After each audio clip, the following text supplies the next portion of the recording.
ولسانا وشفتين وهديناه النجدين ليعذب الله المنافقين والمنافقات۔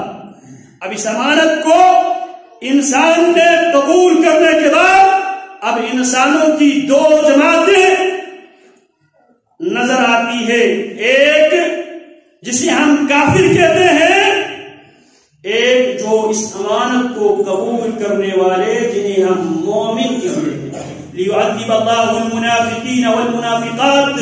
لیکن تیسری وہ جماعت بھی ہے جو بظاہر اس امانت کو قبول کرتی نظر آئے گی، لیکن در حقیقت وہ اس امانت کے انکاری ہے، انہیں منافق کہا جاتا ہے۔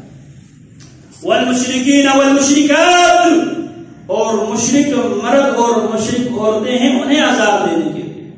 وَيَتُوبَ اللَّهُ عَلَى الْمُؤْمِنِينَ وَالْمُؤْمِنَاتِ، مومن مردوں کی توبہ قبول کرنے کے لیے، مومنہ عورتوں کی توبہ قبول کرنے کے لیے۔ وَكَانَ اللَّهُ غَفُورًا رَحِيمًا، اور ہمیشہ سے اللہ رب العالمین بے حد بخشنے والا اور غفور الرحیم ہے۔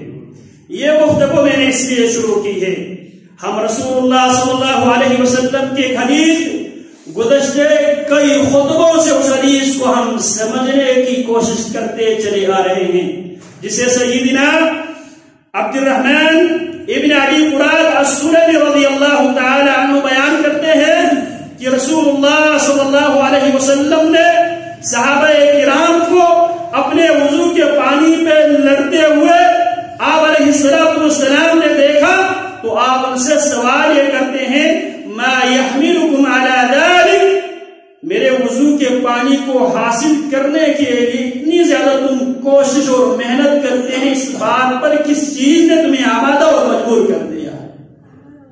تو صحابہ کیا فرماتے ہیں؟ حب اللہ ورسولہ، اللہ کی محبت حاصل کرنے کے لیے، رسول اللہ کی محبت حاصل کرنے کے لیے۔ تو رسول اللہ نے کیا فرمایا؟ اگر تم اللہ کی محبت حاصل کرنا چاہتے ہو، رسول اللہ کی محبت حاصل کرنا چاہتے ہو، حقیقی معنوں میں تم اللہ سے محبت کرنا چاہتے ہو، حقیقی معنوں میں تم رسول اللہ سے محبت کرنا چاہتے ہو، تو آپ نے یہ نہیں بتایا جھنڈیاں لہرا دو، ربیع الاول کے مہینے میں لائٹیں عام کر دو یا لائٹیں لگا دو، لائٹوں سے شہر کو گھروں کو سجا دو، یہ نہیں کہا۔ آپ نے تین باتوں کا تذکرہ کیا۔ اگر تم اللہ سے صحیح معنوں میں محبت کرتے ہو، اس محبت کی جواب میں اللہ کی محبت چاہتے ہو، رسول اللہ سے سچے معنوں میں محبت کرتے ہو اور اس محبت کے بدلے میں رسول اللہ کی محبت چاہتے ہو، میں تمہیں دو طرفہ محبت کا تمہیں میں نسخہ یہ دیتا ہوں۔ آپ نے فرمایا فَلْيَصْدُقْ حَدِيثَهُ إِذَا حَدَّثَ، جب بھی بات کرے سچی بات کرے، کھری بات کرے، صحیح بات کرے۔ اس پہ کئی خطبات اللہ کی توفیق سے دے چکا ہوں۔ آج کا موضوع ہے وَلْيُعَدِّ أَمَانَتَهُ إِذَا اؤْتُمِنَ۔ دوسرا نسخہ اللہ کی محبت کو یقینی بنانے کے لیے، رسول اللہ کی محبت کو یقینی بنانے کے لیے دوسرا نسخہ کیا ہے؟ وَلْيُعَدِّ أَمَانَتَهُ إِذَا اؤْتُمِنَ، جب بھی اسے کوئی امانت دی جائے اس امانت میں پاسداری کرے۔ اس امانت کے اندر پوری شریعت بھی ہے، اس امانت کے اندر ہماری زندگی کی تمام شعبہ زندگی سے تعلق رکھنے والے امور اس امانت میں شامل ہیں۔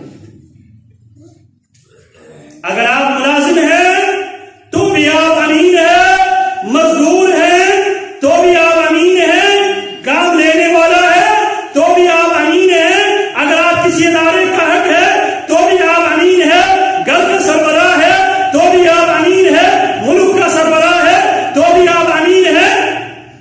اور جس کے اندر امانت نام کی کوئی چیز نہ ہو، پیارے پیغمبر کیا فرماتے ہیں؟ لا ایمان لمن لا امانت لہ، اس آدمی کا ایمان سرے سے ہے ہی نہیں ہے، وہ آدمی مومن بن ہی نہیں سکتا جس کے اندر امانت داری ہو۔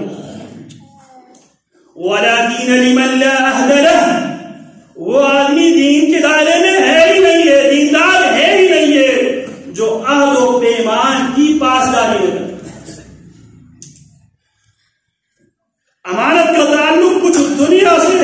آخرت سے ہے، کچھ خاندانی زندگی سے ہے، کچھ اجتماعی زندگی سے ہے، کچھ ملکی زندگی سے۔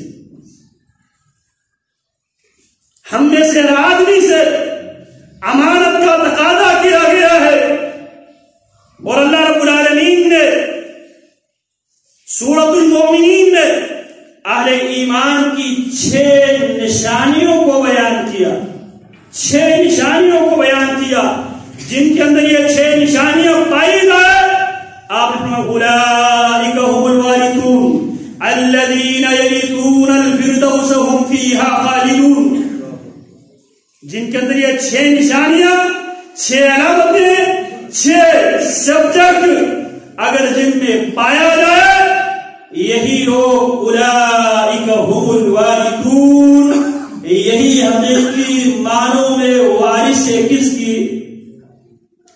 جنت الفردوس هم فیہا خالدون، اولئک یرثون الفردوس هم فیہا خالدون، یہ لوگ فردوس کے وارث ہیں اور فردوس میں ہمیشہ ہمیشہ یہ لوگ رہنے والے ہیں۔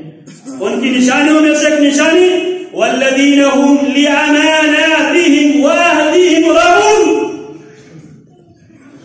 فردوس کے وارث وہ ہیں جو اپنے امانتوں کی امانت داری سے پاس و لحاظ رکھتے ہیں، اور وعهدهم راعون، جب وہ کسی کو زبان دے دیتے ہیں اس